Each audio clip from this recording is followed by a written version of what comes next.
Hello and welcome to the Psych Leadership Podcast, the show that helps you understand the psychology of growth, leadership, and making big moves in your life and career. As always, my name's Luke Upchurch. So happy that you took time out of your day to hang out with me. Hopefully, you're in a nice warm space. Recording this on a Saturday where we have all kinds of snow here in the Midwest.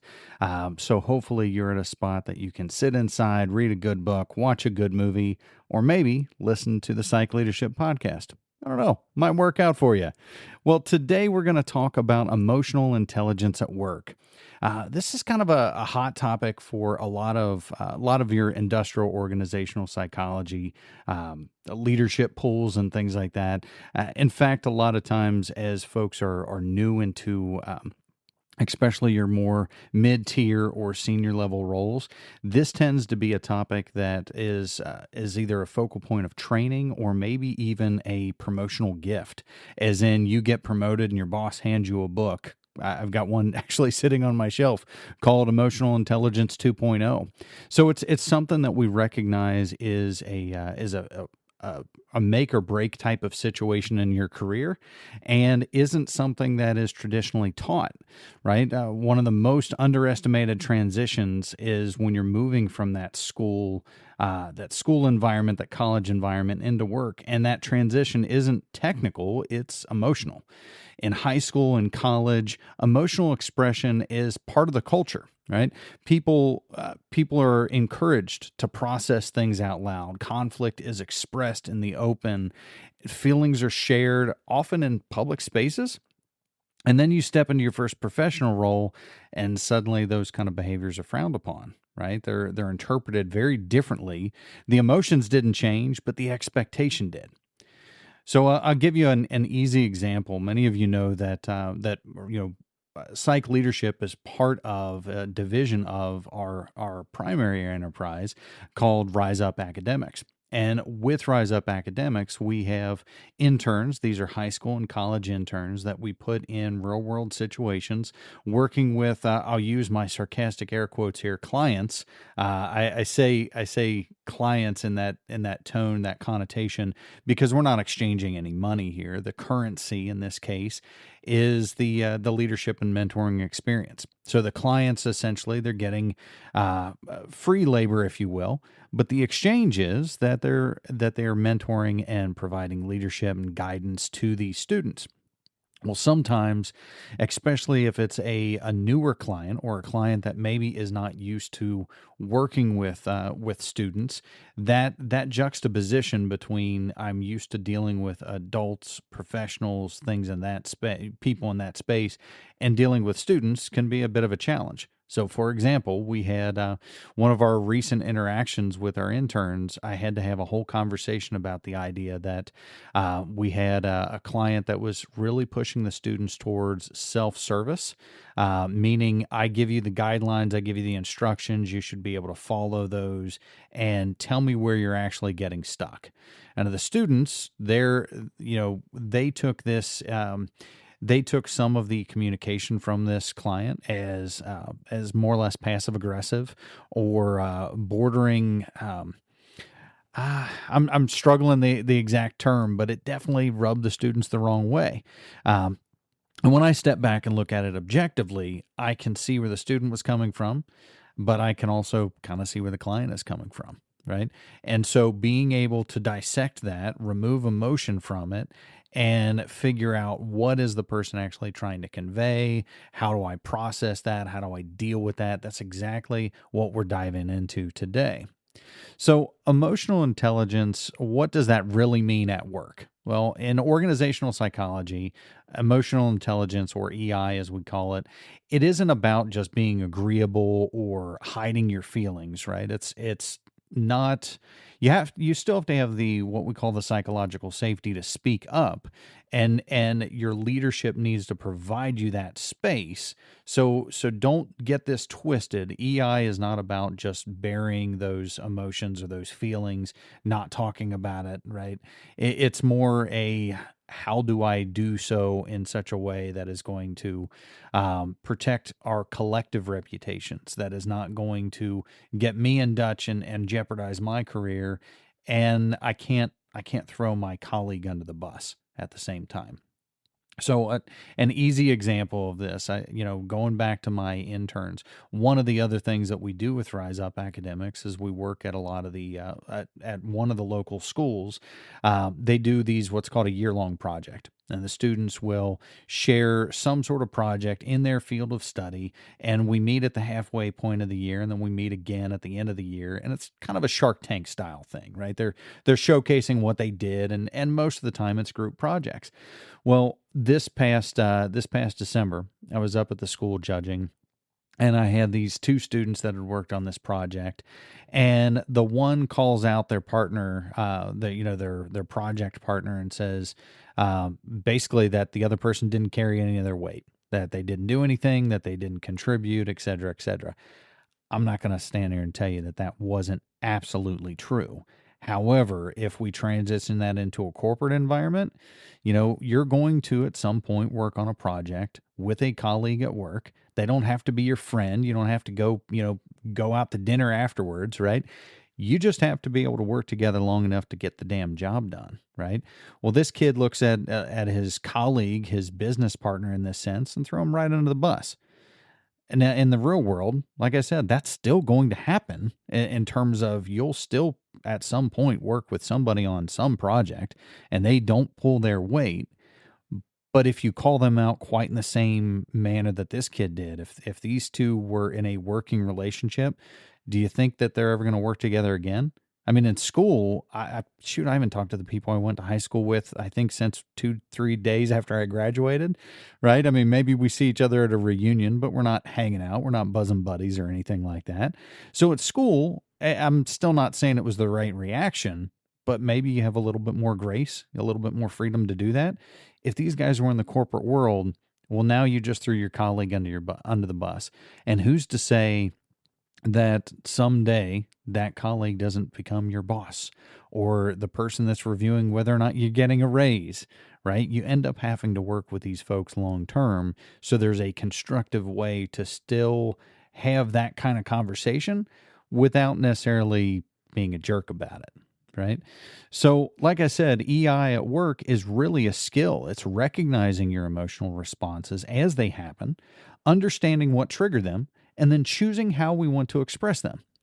So at work, EI is often kind of invisible. Really, you only notice it when it's missing. Okay. Again, I'll give you a little bit of an example from my personal life. We had this client meeting. We were down in Texas meeting with this particular client, and one of our team members and the director of sales of this client, and this is completely outside of what we do for Rise Up, but in any case, one of our team members and this director, they weren't seeing eye to eye, and really the interaction went very similar to the one that I just mentioned with that student. They started calling each other out. The situation got heated. Now we have contracts that are still pending, right? We hadn't actually signed the contract with this client yet. We were still trying to figure out if we wanted to use them for an internal project, etc. So in that situation, not only did these guys, both of them, hurt their own independent reputations, but they also hurt the future state negotiations. Right at this point, it literally got to the point that we had to separate the two of them. We ended up going out to dinner with the client, kind of schmoozing things over, making sure that everybody was copacetic. No fist fights were going to happen in the parking lot. And we purposely did not invite our colleague to this. In fact, we told him, hey, it's probably best you sit this one out. Right? We're not trying to do damage control the entire week just because you can't play well with others. And I need to be clear, both parties were absolutely at fault. Neither one of them were exercising positive EI. But again, you only notice it when it's missing. And in this case, it was missing big, and everybody in the room felt uncomfortable about it. And it was something that we had to deal with long term. So even now, neither one of those two people are part of the equation anymore, right? The guy from the client moved on to a different role. The guy from our team moved on to a different role. And it's still it's still kind of in the water. It's still something that, and everybody that's still here remembers that situation, remembers that animosity, and it still doesn't quite feel right. Okay. So why is early career professional why do folks in that early career professionals, why do they struggle with EI? Well, this is probably the biggest gaps for students and new professionals, or really anybody that's pivoting um, from one end to the spectrum to another. Beyond our early in career folks, think of veterans, or anybody that is in an environment where you can speak your mind, and that is not only welcomed but celebrated. And then you move into the corporate environment where there's a little bit more politics. Um, well, again, it's because in those other environments, like I said, a veteran or a student, you are encouraged to actually speak up. And I need to get this. I need to be clear. You should always be encouraged to speak up. It's just a different kind of model, right? If I speak up at school, maybe a guidance counselor comes in and talks. There's somebody to mediate or facilitate. And as you get into these corporate environments, you don't often have that. And in fact, if it gets to that point that you had to call in HR to get somebody to sort of filter the conversation, then maybe the damage has already been done, right? So at work, those same types of instincts completely backfire. And again, it doesn't mean that how you're feeling is wrong. It just means that the context has changed. So let's pivot ourselves a little bit here, and we'll talk about a concept called affective events theory. This is a well-established concept, and I know psychology. It explains how small daily events at work create emotional reactions that influence performance and relationships, as well as our independent behaviors. So this is a comment in a meeting, the tone of an email, a missed opportunity, emotional intelligence. Um, People don't always don't avoid those reactions. They manage the space between those and their response. And this space is really where careers are shaped. Okay, so the concept here of effective events theory is understanding that those individual moments in time all collectively tell a story, and again, how you react for those how you react to those, rather, that's going to make or break your career. So for me, this often means pausing and processing before I react.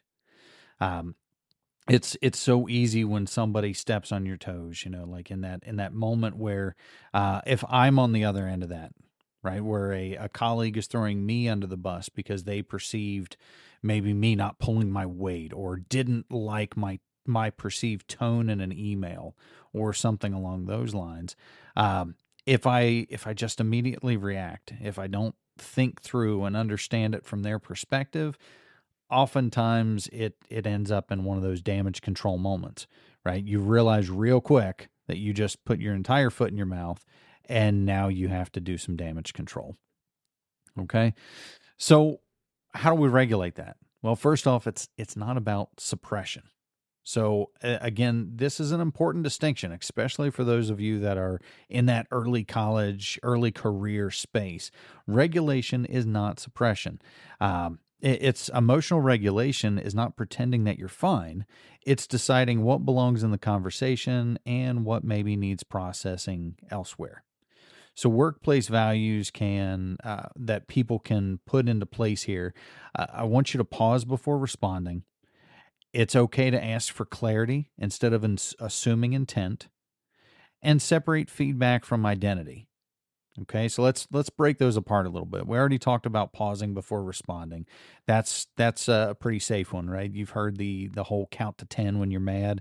It's the same kind of thing, right? Just give yourself a second, and that shows not only that you're processing it, but it allows you to sort of calm that fight or flight reaction and get to the next step. So that's you're asking clarifying questions instead of assuming intent.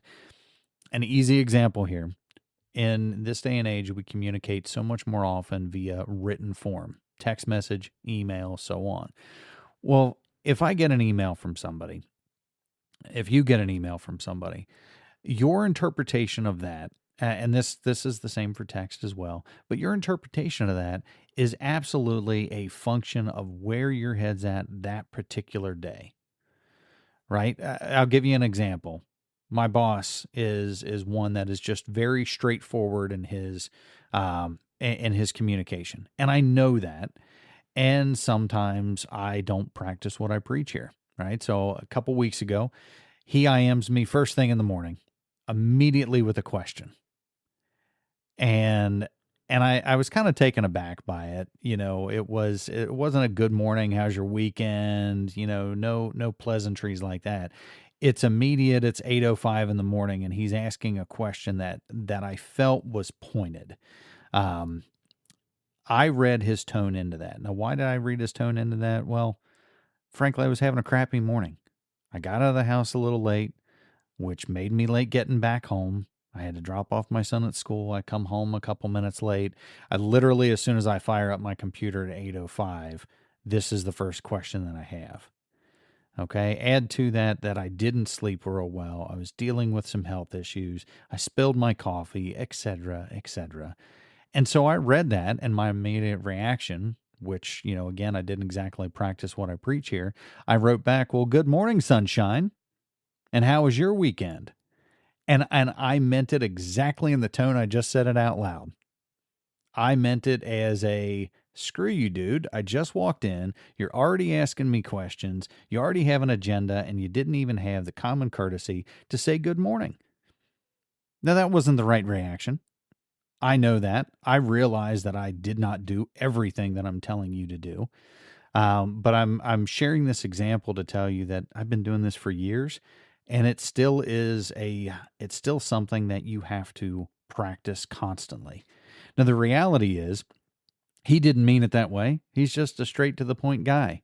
And for him, his day had started early as well. But he just dove straight into work. So he was actually waiting for me to log in because his boss is writing his case about the question that he asked me about, right? So he's getting pressure from this. He didn't mean anything by it. He just isn't a warm, fuzzy, how's your weekend kind of guy, right? He's of the school of thought of if you've ever seen people's IM status, it'll say www.nohello.com, as in don't give me the fluff, give me the meat right off the bat. Tell me what you want and let's move on. Well, he's kind of that school of thought. So he didn't mean anything by it. And then frankly, even though my comment was completely meant passive aggressive, I was absolutely being a jerk. That's exactly how I meant that. I wasn't trying to be nice when I said good morning, sunshine. I was passive aggressively saying, hey, how about a greeting before you instantly hit me up for work? But he, again, in his mind, he's like, well, that's just how Luke is. He's actually saying good morning. He didn't take it as passive aggressive because he didn't hear it. He read it, and he was in a good space. And so he didn't even take it the way I intended it. So both of us screwed up there, right? Both of us, the communication backfired. And in this case, like I said, he didn't even realize that his original message rubbed me the wrong way until we both talked about it later. I reached out to him later on, and I apologized for being a jerk, and he kind of laughed about it and said, I didn't take it that way at all. I didn't realize you thought I was being a jerk. And we just, we were able to clear the air, got a good laugh out of it, and moved on with our day. Okay? So again, it's not that we are suppressing those emotions.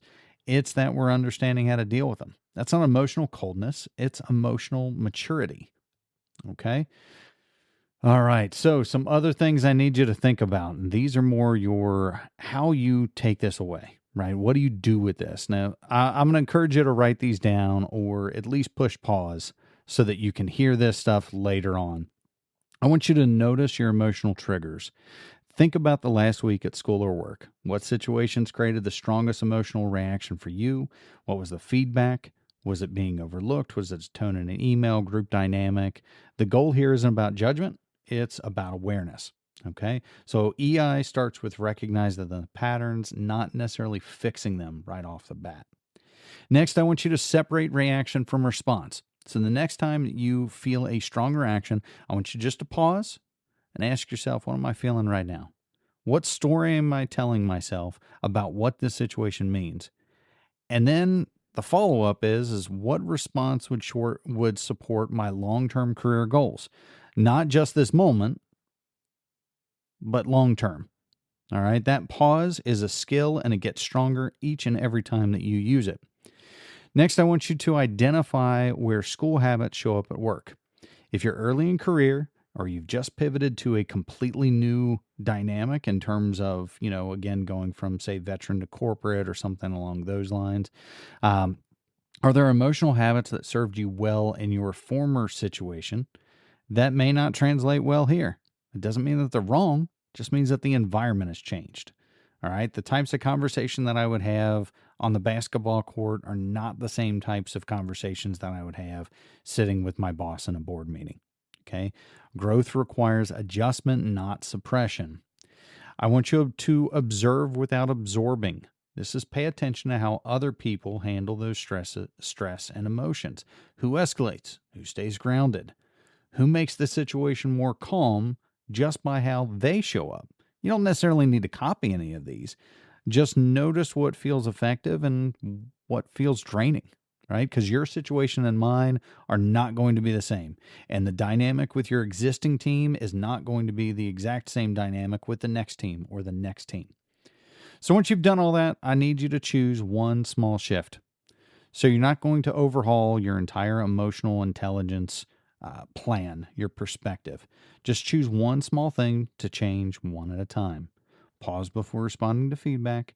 Ask clarifying questions instead of assuming intent. Process strong emotions after the meeting, not during it. So small shifts over time, folks. All right, that's all I have for you today. My closing thought here, emotional intelligence isn't about controlling your emotions. It's about understanding when we choose and how we choose to let them show up in our life and career. And that's a skill, ladies and gentlemen, that is worth building every day. It'll serve you in the long term. So think about this episode, how it relates to your life. If there's somebody that would benefit from this, share it to them. If you've got a question, hit me up on social media. Happy to chat with you and talk through how EI can change your goals. All right, folks, have a great day. We'll talk again soon. Bye-bye. Hey, you made it all the way to the end of the podcast. Thanks so much for your time today. If you like this content, I'm going to ask that you consider a small donation. Every little bit helps, but this allows us to continue not only doing the podcast, but actually offering the internship positions, the leadership conferences, as well as the in-person courses that we deliver to high school and college students. Think about hitting the donation button for me. And again, we'll talk soon. Bye-bye.